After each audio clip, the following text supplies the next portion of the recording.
Hello students. तो जैसा कि मैंने प्रॉमिस किया था, हम हैं verbal ability for CUET IPMAT और क्लैट के दूसरे क्लास में। फर्स्ट क्लास में हमने कवर किया था कुछ बेसिक कॉन्सेप्ट्स अबाउट आर्टिकल्स, और अब हम कर रहे हैं नाउन्स। मेरा जो अप्रोच होगा पढ़ाने का, अब तक आप समझ ही गए होंगे, वो थियोरिटिकल नहीं होगा, वो प्रैक्टिकल होगा। हम वो कॉन्सेप्ट्स पढ़ेंगे जिनके बेसिस पे एग्जाम में क्वेश्चंस आते हैं, एग्जामिनर को पता है कि स्टूडेंट्स इन कॉन्सेप्ट्स में गलती करते हैं। तो लेट अस बिगिन। ग्रामर में आज हम नाउन्स करने वाले हैं। तो नाउन्स तो आपने बचपन में से पढ़ रखा है कि it is the name of a person, place, animal और thing. It is a naming word. जैसे कि Akbar was a great king, तो यहाँ पे अकबर एक नाउन है। द सन शाइन्स ब्राइटली, यहाँ पे सन एक नाउन है। तो कोई भी पर्सन, प्लेस, एनिमल या थिंग के नाम को हम नाउन कहते हैं। बट अब काम की बात पढ़ते हैं। तो कुछ नाउन्स ऐसे होते हैं जो हमेशा सिर्फ और सिर्फ सिंगुलर फॉर्म ही लेते हैं। जैसे कि scenery, information, furniture, advice, machinery, stationery, news, poetry, business, mischief, fuel, issue, repair, bedding, etcetera. ये हमेशा सिंगुलर फॉर्म ही लेंगे। अगर इनका आपने प्लूरल फॉर्म देखा कहीं पे तो वो गलत है। जैसे कि the scenery of Kashmir is very beautiful, अब सीनरीज कहीं नहीं देखोगे, sceneries is wrong English. Information आप कहीं नहीं देखोगे, इंफॉर्मेशन ही सही, इंफॉर्मेशन गलत होता है। फर्नीचर्स आप कहीं नहीं देखोगे, furniture is correct English, furniture is wrong. So the information in the newspapers is adequate. Information हमेशा सिंगुलर वर्ब लेगा जो कि इज है, आर आप नहीं लगा सकते हो इसके साथ। The scenery of Kashmir is very beautiful, इसमें इज लगेगा बिकॉज सीनरी सिंगुलर है, इसलिए इसका वर्ब भी सिंगुलर होगा। कुछ और नाउन्स देखते हैं जो सिंगुलर फॉर्म लेते हैं, जैसे कि physics, mathematics, economics, classics, ethics, athletics, innings, गैलोज, etcetera. तो इसमें आपको ये नहीं देखना है कि इन वर्ड के अंत में एस आ रहा है, क्योंकि ज्यादातर स्टूडेंट्स को लगता है कि अगर एस लास्ट में आ रहा है मतलब वो प्लूरल है। नहीं, ये प्लूरल नहीं है, सारे वर्ड सिंगुलर हैं और इनका फॉर्म हमेशा सिंगुलर होता है, और इनके साथ जो वर्ब आएगा वो भी सिंगुलर होगा। देखते हैं सेंटेंस में यूज करके। फिजिक्स इज अ सब्जेक्ट, है ना, physics is a subject that needs to be studied very intently, तो इज लगा रहा है बिकॉज फिजिक्स सिंगुलर है, इसलिए वर्ब भी सिंगुलर होगा। These days the ethics of politicians is deplorable. Ethics singular है, इसलिए इसके साथ वर्ब भी सिंगुलर होगा, इज लगा रहे हैं, आर नहीं लगा सकते हैं। ध्यान देना है, याद रखना इन वर्ड्स को। कुछ और वर्ड जो सिंगुलर फॉर्म ले कुछ और वर्ड जो सिंगुलर फॉर्म लेते हैं, ब्रिक, ब्रेड, फ्रूट।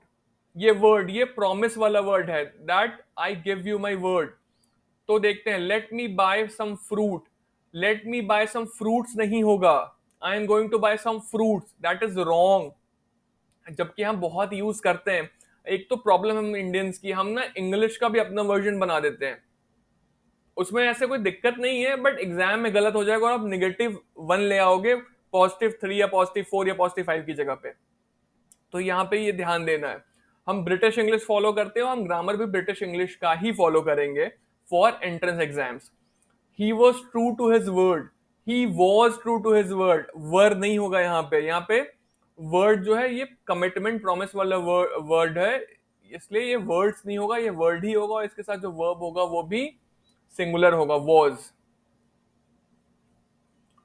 कुछ और नाउन जो सिंगुलर फॉर्म लेते हैं, जैसे डजन, स्कोर, 100, 1000, मिलियन। लेकिन ये कब सिंगुलर फॉर्म लेते हैं? सिर्फ तब जब ये एक न्यूमरल से प्रोसीड होते हैं, इनसे इनके पहले कोई नंबर आता है। एग्जाम्पल देखते हैं। Before going abroad my friend bought 2 dozen shirts. यहाँ पे 2 डजन हम बोल रहे हैं क्योंकि 2 एक नंबर है, डजन से पहले आ रहा है, इसलिए हम डजन्स नहीं कर सकते, हम हमेशा 2 डजन शर्ट्स बोलेंगे। लेकिन अगर अगर ऐसा होता, कोई ऐसा सेंटेंस होता कि I have bought many dozens of mangoes, ये सही है, गलत नहीं है, क्योंकि हम नंबर तो यूज नहीं कर रहे ना डजन के आगे। तो वहां पे हम डजन को डजन्स लिख सकते हैं, लेकिन अगर नंबर यूज करेंगे, so before going abroad my friend bought 2 dozens of shirts, that is wrong. है ना, तो याद रखना है कब डजन होगा कब डजन्स होगा, इन सारे वर्ड्स को याद रखना है। और फाइनली कुछ और वर्ड्स हैं, एक्सप्रेशंस हैं जो कि सिंगुलर वर्ब लेते हैं, वो सिंगुलर फॉर्म एग्जिस्ट करते हैं, जैसे a 10 rupee note, a 6 hour journey, a 2 mile walk, a 5 year plan, a one man show, ये सब हमेशा सिंगुलर वर्ब ही लेंगे, ये सिंगुलर फॉर्म में ही एग्जिस्ट करेंगे। सेंटेंस है, it was a one man show when Amit had to compose, act, sing and dance on the stage. It was a one man show, हम वर नहीं बोलेंगे बिकॉज वन मैन शो जो है, one man ये हमेशा singular verb लेगा, इसलिए it was a one man show होगा। याद रखना इन सारे एक्सप्रेशंस को जो हमेशा सिंगुलर वर्ब ही लेते हैं।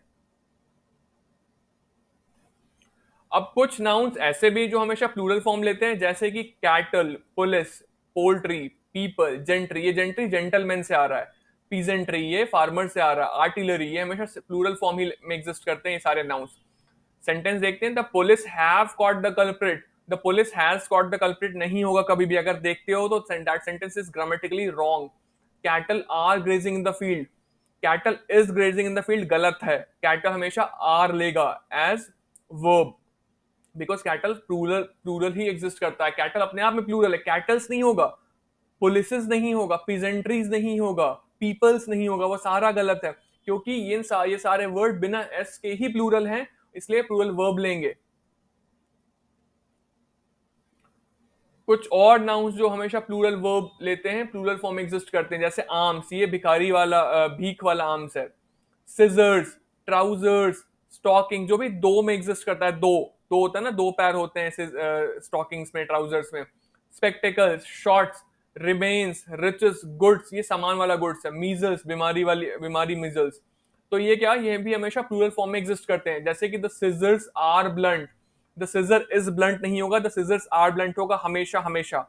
The goods shipped were in perfect condition, goods ये कौन सा गुड्स, सामान वाला गुड्स है, प्लूरल वर्ब ही लेगा, वर लगाएंगे, इज नहीं लगाएंगे, आर नहीं लगाएंगे, यहाँ पे प्लूरल फॉर्म ही लगाएंगे, बिकॉज गुड्स एक प्लूरल वर्ब ही लेता है, ये प्लूरल फॉर्म में ही एग्जिस्ट करता है। अब ये याद रखना, ये काफी क्रिटिकल है, इस पे क्वेश्चंस आते हैं, एग्जामिनर को पता है कि स्टूडेंट्स गलत करते हैं। तो कुछ ऐसे वर्ड्स, ऐसे नाउन जो सिंगुलर और प्लूरल फॉर्म दोनों में एग्जिस्ट करते हैं, जैसे कि deer, sheep, fish, apparatus, wages. तो देखो, the deer in the park was chewing at sweet stone by children, ये सही है। The deer are very attractive animals, ये भी सही है। कैसे समझ में आ रहा है? तो देखो, जब हम बोल रहे हैं ये सेंटेंस, जब हम पढ़ रहे हैं, तो ऐसा पढ़ के बिल्कुल नहीं लग रहा है कि एक से ज्यादा डियर है ना। तो जब भी पढ़ के ऐसा लगे कि वो कोई एक यूनिट नहीं है, बहुत सारे इंडिविजुअल्स हैं उस ग्रुप के अंदर, तो हम प्लूरल वर्ब लेंगे, उस केस में वो वर्ड जो है प्लूरल फॉर्म में एग्जिस्ट करेगा। जैसे यहां पढ़ के लग रहा है, ये अंत में क्या है, एनिमल्स है, मतलब एक से ज्यादा डियर है, इसलिए यहाँ पे आर लगा दिया। लेकिन अगर यहाँ पे एनिमल होता तो हम इज लगाते, deer is very attractive animal, तो इसको देख के हम इज और आर लगा रहे हैं। यहां पर ऐसा पढ़ के बिल्कुल नहीं लग रहा है कि यहाँ पे ये बहुत सारे डियर की बात कर रहे हैं, इसलिए हम सिंगुलर वर्ब ले रहे हैं, यहाँ पे वॉज ले रहे हैं। कुछ कलेक्टिव नाउन्स है जो सिंगुलर और प्लूरल फॉर्म दोनों में एग्जिस्ट करते हैं, इनको भी याद रखना है, क्वेश्चंस आते हैं इस पे, जैसे jury, public, team, audience, committee, government, congregation, orchestra, etcetera. तो the jury has arrived, jury मतलब क्या होता है, वो लोग जो कोर्ट रूम में डिसीजन लेते हैं। तो हैज अराइव्ड क्यों बोल रहे हैं, बिकॉज पढ़ के ऐसा नहीं लग रहा है कि इसमें एक से ज्यादा लोग हैं इस ग्रुप में, इस जूरी में। लेकिन यहां पढ़ो, डिवाइडेड ओवर द वर्डिक्ट, मतलब एक से ज्यादा लोग होंगे तभी तो डिवाइडेड है, तभी तो अलग अलग ओपिनियन है, एक जन का दो ओपिनियन कैसे हो सकता है, मतलब एक से ज्यादा लोग हैं इस ग्रुप में, इसलिए हम आर लगा रहे हैं, the jury are divided over the verdict. तो पढ़ के जैसा जब तो पढ़ के जब भी ऐसा लगे कि the individuals in the group are not behaving as a unit, तो वहां पे आप प्लूरल वर्ब यूज कर सकते हो। जब पढ़ के ऐसा लग रहा है कि the individuals in the group, या फिर इंडिविजुअल एक ही है, ऐसा तो बिल्कुल नहीं लग रहा है कि पढ़ के कि उसमें एक से ज्यादा लोग हैं उस ग्रुप में, तो वहां पे हम सिंगुलर लगा सकते हैं। स्टूडेंट्स, आई होप ये सारे कॉन्सेप्ट आपको समझ में आए होंगे। इस वीडियो को दोबारा देख लेना, इफ नीडेड नोट्स बना लेना, और क्वेश्चंस इस टॉपिक से इतने ही आते हैं, इससे ज्यादा नहीं आ सकते हैं। बार बार रिवाइज करना, क्वेश्चन सॉल्व करना, वो भी है मैं लास्ट में शेयर करूंगा आपके साथ, डोंट वरी। तो मिलते हैं नेक्स्ट क्लास में एक और इंटरेस्टिंग टॉपिक के साथ। Thank you.